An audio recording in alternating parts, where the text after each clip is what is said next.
Some of you may know I lived in a French castle with Buddhist monks for about 1.5, maybe 2 months, and it was a very transforming experience for me. It was definitely very spiritual. We meditated a lot. I talked to a lot of different monks about a lot of different things. And so in this video, I'm gonna tell you a little bit about my conclusion, after staying there for that period of time, of why I decided that Buddhism was not for me. Also, since I'm not an expert and it's just my personal experience, if you are a Buddhist and you want to reply and tell other people in the comments about why I didn't explain things very well or something that I might not have understood, please feel free to do that. I'm gonna try and say some things with my own words, and some of them might come out in a way that isn't exactly what you believe or isn't exactly how you would describe it. So just go in the comments and tell people why you think it's not that way or it is, or just feel free to agree or disagree, because I'm definitely not an authority on this. The first thing I want to comment about is the attitude or the way that Buddhists see suffering. And I'm going to talk about it through a question that I asked a lot of different monks about, and they all had more or less the same answer. And I asked them the following question. I asked them, if my dad dies and I'm at his funeral, should I cry at his funeral? Is it an enlightened thing to do, or is it something that comes from attachment? And what they said, they did say that it was very understanding, they understood why I would cry, and they said that it's very comprehensible and that it is natural to feel that way. But end all be all, what they did say was that if you're a true Buddhist, that is, if you're truly enlightened, you're not attached to anything, and that includes your dad. So the right thing to do in that sense, or the most awoken, or the most the thing that would be best, that would lead to least suffering, is for you to not feel sad at your father's funeral, for you to not feel pain, for you to not feel suffering at your father's funeral. And I feel like I couldn't quite agree with that. I asked them multiple different angles, and also different monks, but they all gave me more or less the same answer. And I was like, no, I feel like I should suffer at my father's funeral or my mom's funeral. I should suffer when I'm due to suffer. I should feel pain and sorrow when I'm due to feel pain and sorrow, And this just disregarding that part of things is not something that I would be comfortable doing. So I understand that maybe most monks would feel suffering, they would feel sad, but the Buddhist life would lead you to less suffering. That's kind of the whole point. And I don't know that less suffering in and of itself is a better life. I feel like the attitude towards suffering that Buddhists have compared to the attitude towards suffering that Westerners have, just a little bit more Christian minded, because it's just Jesus embraced suffering, he embraced the cross. I feel like that makes more sense, because at least to me personally, because I feel like if you just try to avoid or cut out things that give you suffering, you're not gonna live life to the fullest. Whereas if you actually take your cross, take your suffering, embrace it, and suffer and feel pain when you should feel pain, I feel like that is a little bit of a better way to look at life. Not only more realistic, but also a way that challenges you to do more, and that I feel personally, maybe because I was grown up in a Western society, right? But I feel it's more correct.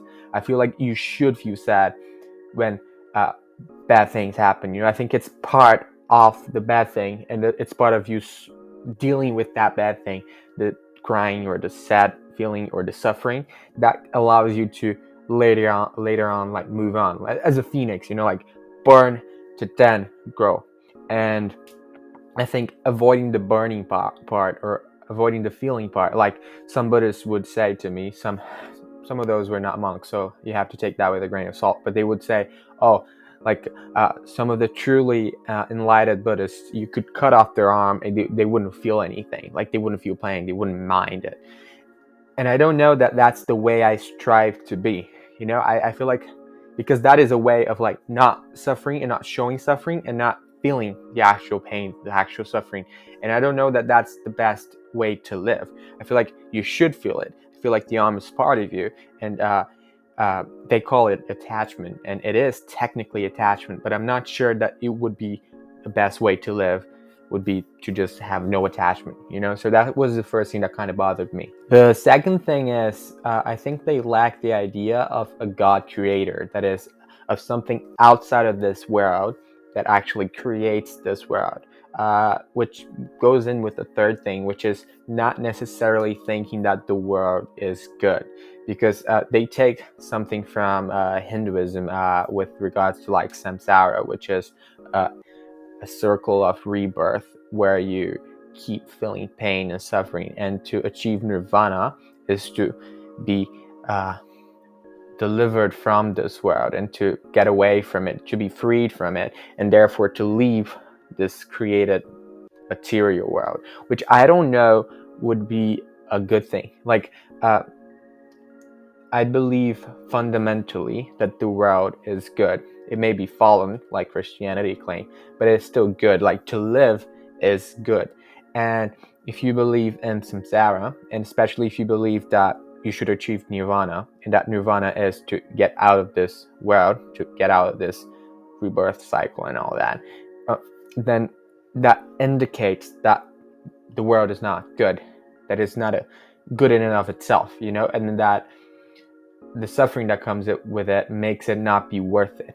But I don't think that I agree. I think that despite the pain, despite the suffering, the world and life itself, whether it's one or it's many, is worth it, and to live is worth it in and of itself.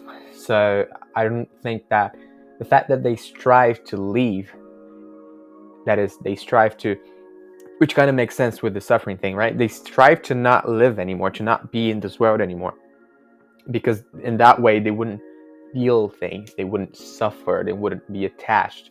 But I think that the being attached and everything that comes with it, the pleasure and the joy and the happiness and the adventure and the insecurity and the fear and the suffering as well, all that, when you balance it out, is worth it, you see?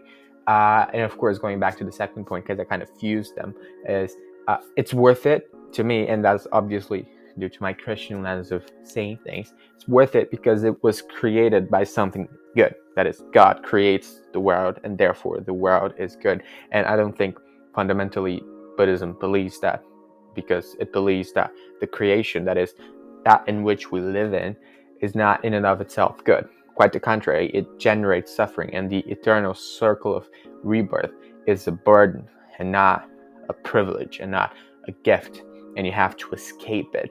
So it's almost Gnostic, like, how Gnosticism would see the world and the flesh and the blood and the body as bad things. It would see the spirit as something that's trapped within the body.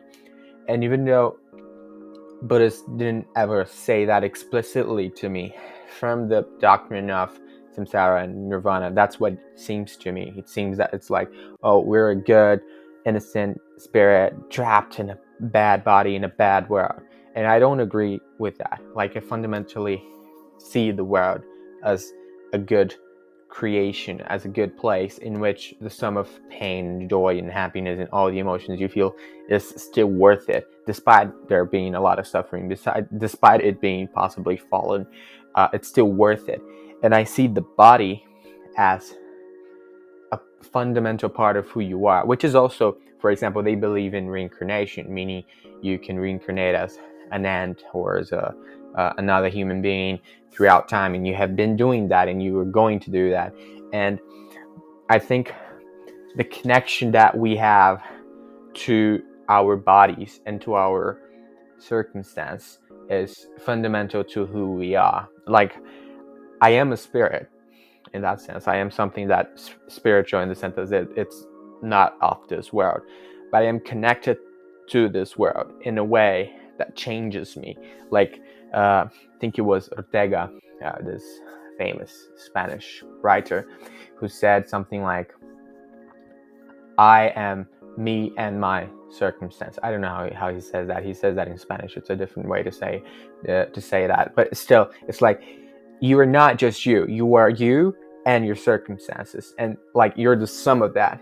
You're where you are and what you do with where you are.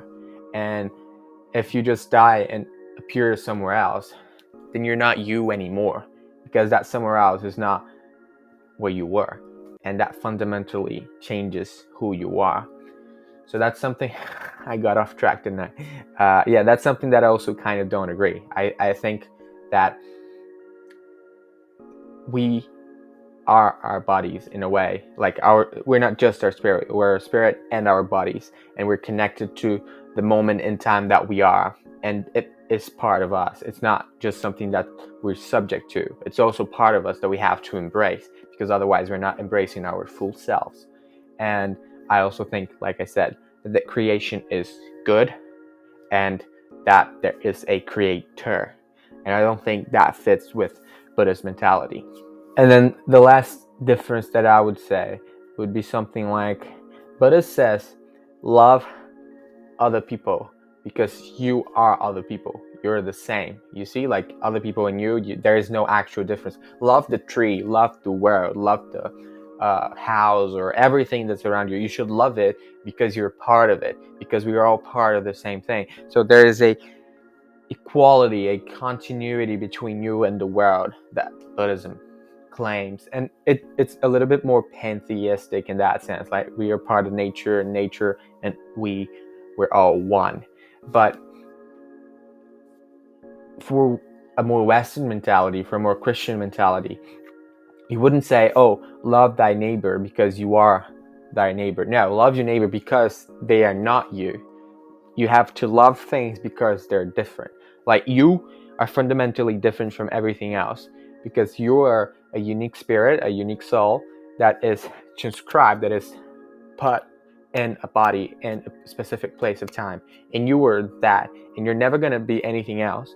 And everything else that is around you, people or otherwise, is different than you, because either it's not intelligent, or it is intelligent but it's another person with another story.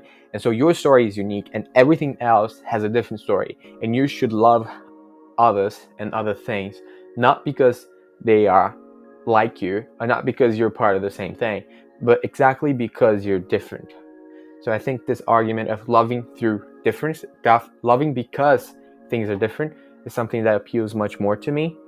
And it's something that would be contrary, I think, to Buddhism in a way. So this was probably the hardest video for me to make. I hope you guys understood it. It's also a little bit longer than it normally would have been. But yeah, this is why I'm not a Buddhist.